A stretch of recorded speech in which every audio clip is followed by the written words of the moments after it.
Hello, in this video we are going to look at reaction coordinate diagrams for multi-step reactions.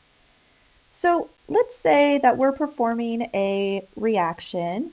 Let's say our reactant is A and we ultimately want it to turn into a final product C. But first, it's going to form an intermediate product called B, and then it will form C. So what would the reaction coordinate diagram look like for this particular reaction? Well, let's draw the X and Y axes, and on the X-axis we have energy. On the y-axis we have energy. On the x-axis we have the reaction progress. All right, so let's say initially A is somewhat low in energy, and then it requires energy to form the intermediate, B, and then that requires some energy to form the final product, C. And actually, I'm going to draw this a little bit lower down. Okay, so let's kind of step through all of the different components of this coordinate diagram. So remember, B is an intermediate. So we have to form B before we can form C. And then let's look at the activation energies for these different steps in the reaction. So in step 1, when we're converting A into the intermediate B, remember the energy to activate that reaction is the difference between the top of that barrier and the reactant. So we're going to call this EA1. And then in the second step, B is going to turn into C. So the activation energy for that step is the top of the second barrier minus the energy of B. So we'll label that EA2. Now, which activation energy is going to limit the reaction? Or another way to ask this question is, what is the rate limiting step?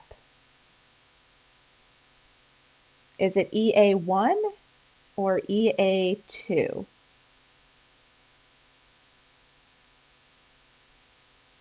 So EA1 will be our limiting reaction energy because it takes so much energy in order for A to turn into B. So that's going to affect the rest of the reaction. So step 1 or EA1 is going to limit the reaction.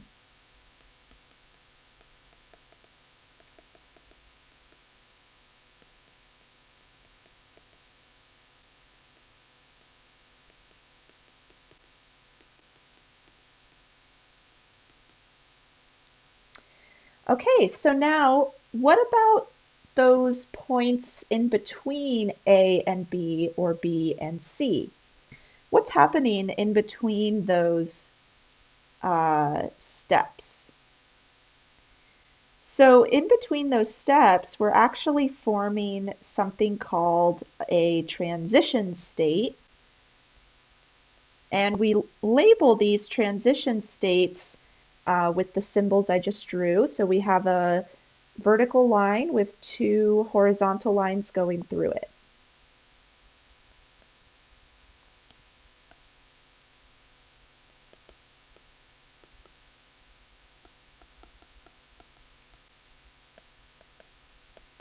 So what is a transition state?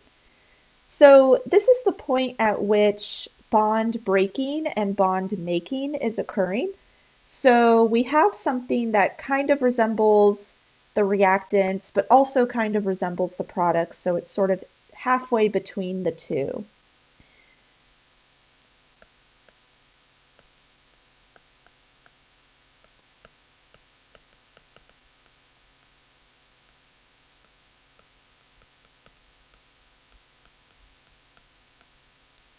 Okay.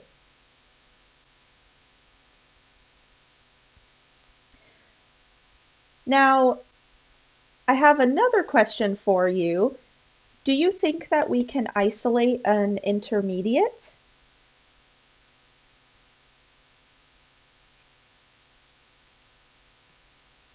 Yes, so we can isolate an intermediate.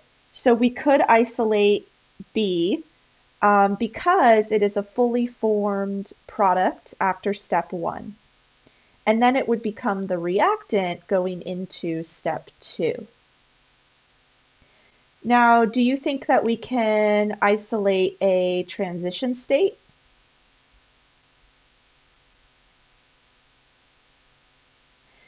No, not really. Because bonds are being broken and formed, it's really hard to isolate a transition state because it's sort of in progress.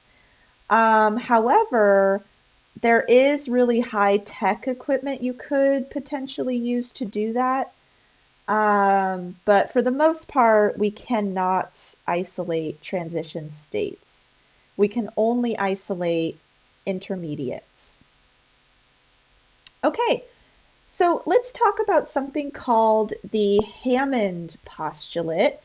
And the Hammond Postulate sort of addresses transition states. So, according to the Hammond Postulate, a transition state will more closely resemble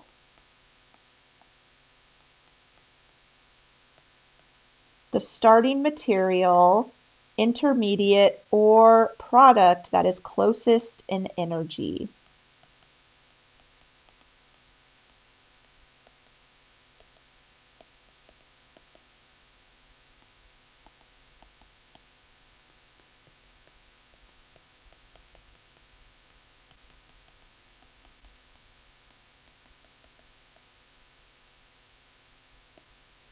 So, as an example, let's look at a reaction where we have, let's see, 2-iodo, 2-methyl propane. And let's say it naturally breaks apart. So it naturally decomposes into the iodide ion and a positively charged product that we call a carbocation. And we'll talk more about carbocations in another video. Okay, so let's draw the energy or the reaction coordinate diagram for this reaction.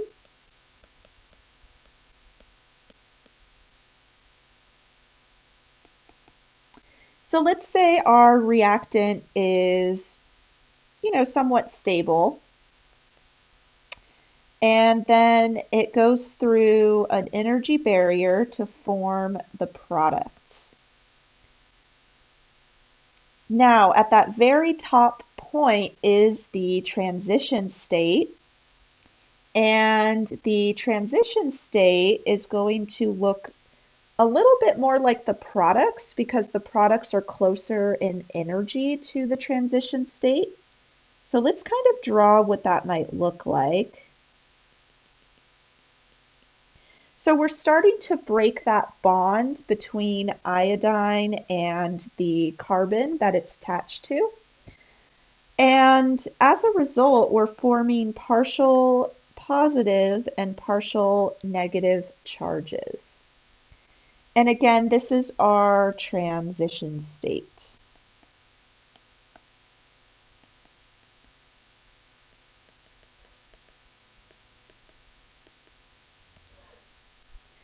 So the transition state for this reaction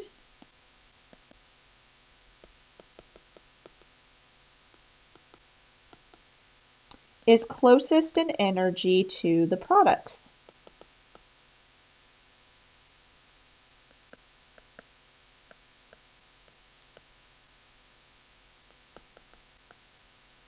So it more closely resembles the products.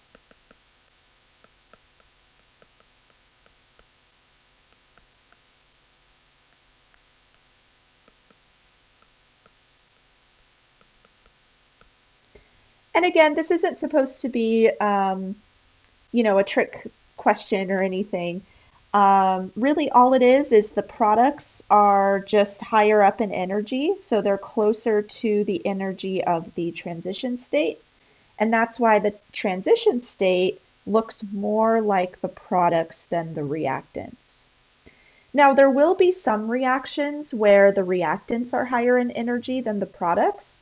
So in that case, the transition state would more closely resemble the reactants. So it just depends on the reaction and what the relative energies are for the reactants and the products. Okay.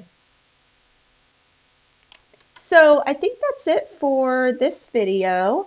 In the next video, we're going to kind of transition a little bit away from reaction coordinate diagrams and energy and enthalpy and entropy. And we're going to start talking about different types of reactions. So we'll kind of go over how to draw arrows to indicate what's happening in a reaction. And then we're also going to go over, for instance, rearrangement reactions. We'll go over carbocations that I mentioned earlier, and hopefully that will kind of help a little bit as we go into chapters 7 and 8, where we talk about substitution and elimination reactions. So we're kind of getting towards the end of the quarter here. Okay, I will see you in the next video.